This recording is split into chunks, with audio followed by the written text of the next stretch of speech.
Hello everyone, welcome to History and Culture. The moment people think of pyramids, ancient Egypt immediately comes to mind. Along with the pharaohs, who rest eternally inside, and the mysterious mummies that accompany them. But did you know? Far away in South America, Peru also has a cluster of ancient pyramids, historically rich. Perhaps even comparable to those of Egypt. These pyramids have long drawn the attention of archaeologists.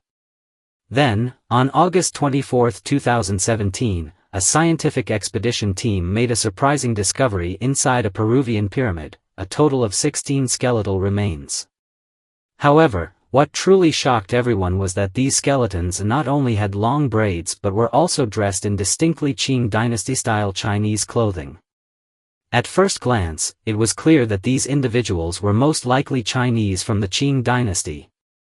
As soon as the news broke, it immediately caught the attention of Chinese archaeologists, who were invited to Peru for further study. However, when they finally confirmed the identities of these remains, the atmosphere at the scene grew heavy. Many experts had reddened eyes, and some even wept. Why were Qing Dynasty-era Chinese buried inside a Peruvian pyramid? It sounded almost like a fantasy. Even more puzzling was the fact that Egyptian pyramids were tombs for pharaohs, while the Peruvian pyramids were located thousands of miles away from Egypt. By all logic, they should have had no connection to the Qing Dynasty Chinese. And yet, the evidence was undeniable. Chinese archaeologists, who had studied history countless times, never imagined they would find traces of their ancestors inside a pyramid. The overwhelming shock and complex emotions intertwined, making it impossible for them to hold back their tears. Perhaps their tears were not just from surprise but also a deep sense of reverence and sorrow for these lost souls who had crossed the boundaries of time and space. According to historical records, Peru is home to a famous archaeological site located along the coast, 14 miles north of the capital, Lima, near the Pacific Ocean. This vast site spans 1,500 acres and contains 12 pyramids. Archaeologists have named it Paraiso. Peru was under foreign colonial rule for over 300 years. And many ancient ruins were buried by time and desert sands, gradually blending into the surrounding mountains. It wasn't until 1965 that French archaeologist Frédéric Engel rediscovered this mysterious site.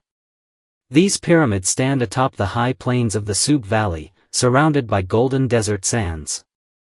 The largest pyramid has a base platform the size of 4 football fields, with long stone corridors built around it.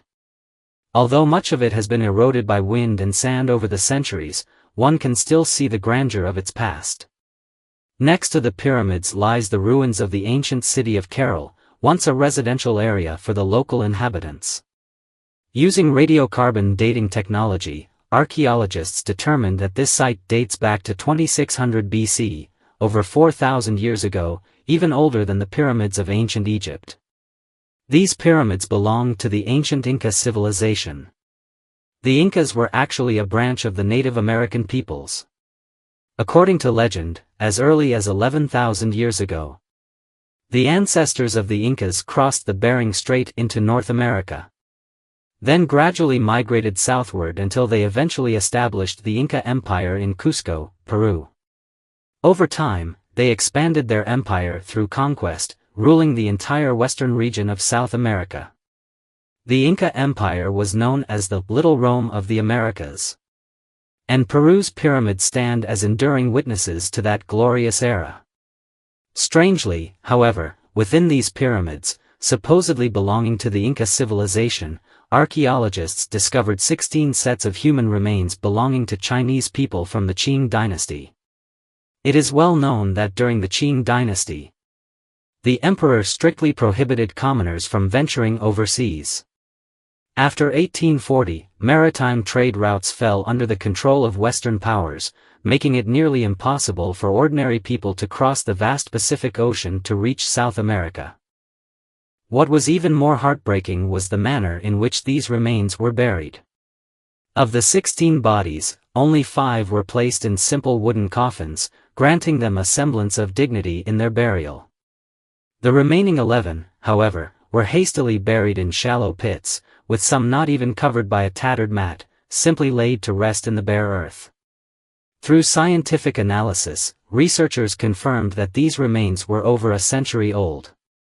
After extensive investigation into historical records from both China and Peru, archaeologists finally uncovered the tragic story behind their presence in the pyramids. It was a tale soaked in blood and tears. And the mastermind behind this historical atrocity was none other than the global superpower of the time, the British Empire. The colonization of Peru and the global slave trade. Peru is a land rich in natural resources, with fertile soil and abundant minerals, including gold, silver, coral, and other precious stones. It is one of the 12 most resource-rich countries in the world. For centuries, the indigenous peoples of the Andes lived peacefully in these lands, until 1492.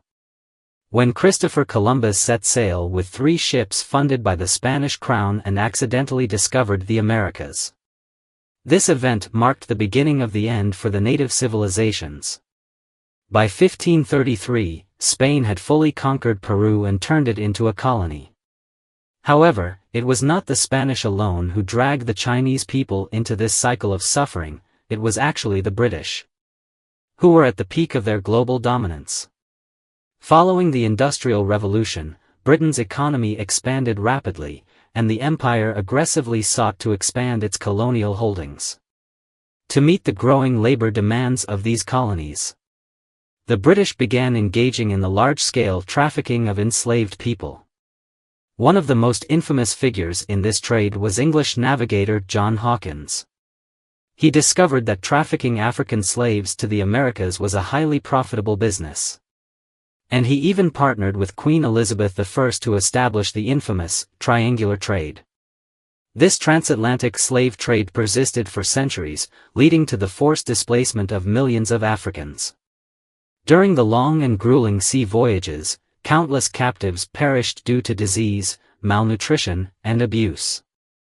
Over time, as the supply of strong African laborers dwindled, the British turned their gaze toward a new target, China, under the rule of the Qing Dynasty.